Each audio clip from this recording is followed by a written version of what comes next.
Direction ఇచ్చినా సరే court ఆర్డర్స్తో వచ్చిన పెద్దారెడ్డి గారిని నిలిపేశారు. కోర్టు డైరెక్షన్స్లో ఈరోజు తాడిపత్రిలో పెద్దారెడ్డి చిన్నాన్నకు సంబంధించి గతంలోనే కోర్టు ఆర్డర్ ఇవ్వడం జరిగింది. 3 నెలల కిందట 5 వెహికల్స్లో వెళ్ళండి, అక్కడ ఇనఫ్ సెక్యూరిటీ ఇవ్వండి, లా అండ్ ఆర్డర్ ఇష్యూ లేకుండా చూడండి అని చెప్పేసి పోలీసులకు డైరెక్షన్ ఇవ్వడం జరిగింది. కానీ దాని మీద పోలీసులు స్పందించకపోవడం, దాని మీద రియాక్ట్ కాకపోవడంతో మళ్ళీ కంటెంప్ట్ మోషన్ మూవ్ చేయడం జరిగింది.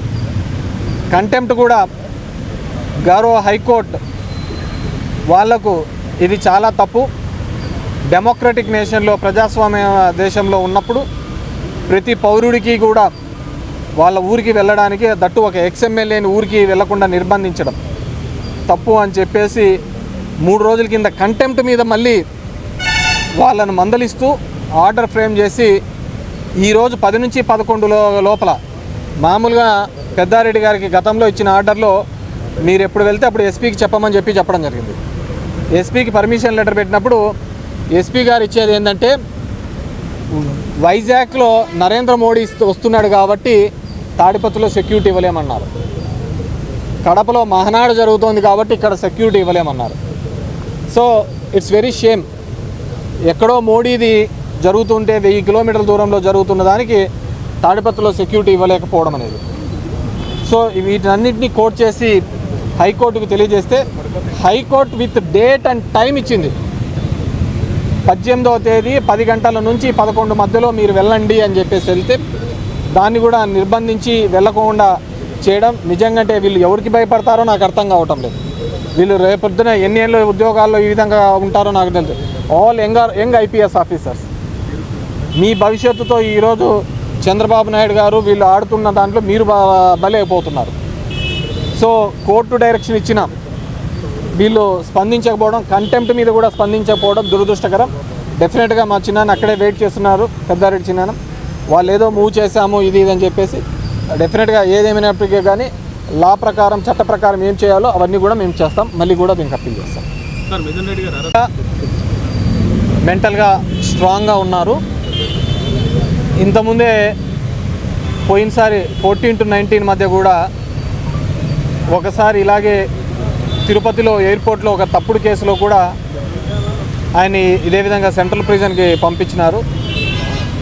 ఆ రోజు కూడా ఇలాగే ఇబ్బంది పెట్టాలని చంద్రబాబు నాయుడు గారు చూడడం జరిగింది. ఎందుకంటే మొదటి నుంచి కూడా ఆ జిల్లాలో పొలిటికల్గా వీళ్ళను చంద్రబాబు నాయుడు గారిని వాళ్ళను ఎదుర్కొంటున్న కుటుంబంలో పెద్దిరెడ్డి గారి కుటుంబం ఒకటి కాబట్టి వాళ్ళను మానసికంగా ఇబ్బంది పరచాలి అనే ఒక ఆలోచనతో గతంలో కూడా చేయడం జరిగింది.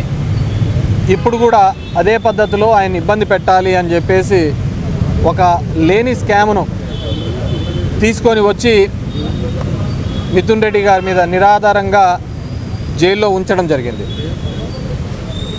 పులివెందల్లో మొన్న ఎలక్షన్లలో జెడ్పీటీసీ ఎలక్షన్స్లో తెలుగుదేశం పార్టీ వీళ్ళు ప్రజాస్వామ్యంగా ఏ విధంగా జరిగిందని అంటున్నారో ఈరోజు మిథున్ రెడ్డి కేసులో కూడా, మద్యం కేసులో కూడా అదేవిధంగా ముడుపులు అని చెప్పేసి అప్రజాస్వామికంగా జైల్లో నిర్బంధించడం జరిగింది. డెఫినెట్గా he will come back more strong, నిర్దోషిగా, అదేవిధంగా తొందరలోనే ఇది వస్తాడని, మోర్ స్ట్రాంగ్గా బయటకు వస్తాడని చెప్పేసి అనుకుంటున్నాం. Anything else? అది చెప్తున్నాం కదా, వీళ్ళు ఎవరికి భయపడటం లేదు. ఇది నాకు అర్థం కావటం లేదు. ఇది ఏ రాజ్యమో? న్యాయస్థానాలకు భయపడటం లేదు, ప్రజాస్వామ్యానికి భయపడటం లేదు, ప్రజలకు భయపడటం లేదు. మనం ఎప్పుడో చూసాం కొలంబియన్ డ్రగ్ లార్డ్ పెబులో ఎస్కోబార్కి సంబంధించి. ఆ రోజు సుప్రీంకోర్టు మీద కూడా ఆయన వెళ్ళి దాడి చేసి వాటిని ఇవన్నీ చేసినారు. అంతకంటే దౌర్భాగ్యంగా ఇక్కడ ఈరోజు ఈ రాష్ట్రంలో ఉన్నదన్నమాట. డెఫినెట్గా దీనికి సంబంధించినది చంద్రబాబు నాయుడుకి ఏం కాదు, ఎవరైతే ఇంప్లిమెంట్ చేయటం లేదో ఆ ఉద్యోగస్తులు వాళ్ళు ఇబ్బంది పడే పరిస్థితి. సో కాబట్టి మీరందరూ కూడా న్యాయస్థానానికి, ప్రజాస్వామ్యానికి గౌరవం ఇచ్చేటట్లు చూడాలా. అండ్ ఇదంతా కూడా ఒక తప్పుడు కల్చర్ మనం నేర్పిస్తున్నాం. ఈరోజు మీరు వేసే విత్తనం రేపొద్దున మీరు ఏ విత్తనం వేస్తారో అదే చెట్టుగా వస్తుంది, దానికి కాసే కాయలు కూడా అలాగే ఉంటాయి. సో దాని రుచి కూడా మీరు చూడాల్సి వస్తుంది. సో ఇలాంటి పరిస్థితులు రాకూడదు మళ్ళీ భవిష్యత్తులో ఉండకూడదు అంటే అందరూ కూడా ప్రజాస్వామ్యానికి కోర్టులకు గౌరవించాల్సిన అవసరం ఉన్నది. అమరావతి పరిస్థితి మీరు గొప్పగా మాట్లాడారు, ఒక చెరువులు తలపించే విధంగా అమరావతి ఉంటుంది, ఇప్పుడు కూడా అదే అవుతుంది. డెఫినెట్గా మీ గోదావరి నది ఏ విధంగా ఉందో అది పొంగి పొర్లుతోంది అక్కడ అమరావతిలో. మీకు మాత్రమే సొంతమవుతుంది అనుకున్న దాన్ని ఏమి చేపలు అంటారయ్యా, పులస, రేపొద్దున ఖచ్చితంగా 2-3 సంవత్సరాల్లో మీరు అమరావతిలో చూడబోతున్నారు. అప్ స్ట్రీమ్కి ఇదబోతున్నాయి, అదే పులసల్లో మీకు అమరావతి దాంట్లో మీకు పట్టించి మీ అందరికీ ఇవ్వబోతున్నాయి. ఆగస్టు 15 మాజీ సీఎం జెండా ఎగరవేయలేదు, కనీసం గౌరవించలేదనేది టీడీపీ నేతలు ఆరోపిస్తున్నట్టు.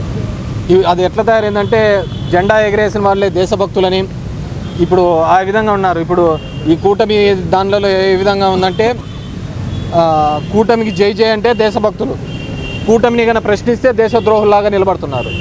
దేశభక్తి అనేది జెండా ఎగరేస్తేనో లేకుంటే దాని మీద ఆ రోజు చాక్లెట్లు పంచుతూనే ఉండదు. ఈ దేశం యొక్క సమగ్రతకు ఇక్కడున్న దానిలో ఐక్యంగా పోరాడినప్పుడే ఉంటుంది. ఈరోజు దేశభక్తి ప్రజాస్వామ్యం గురించి మాట్లాడుతున్న వీళ్ళు కోర్టు ఆర్డర్ని ఎందుకు ఇంప్లిమెంట్ చేయడం లేదు, మాట్లాడే వాళ్ళందరూ ఆలోచించుకోవాలి.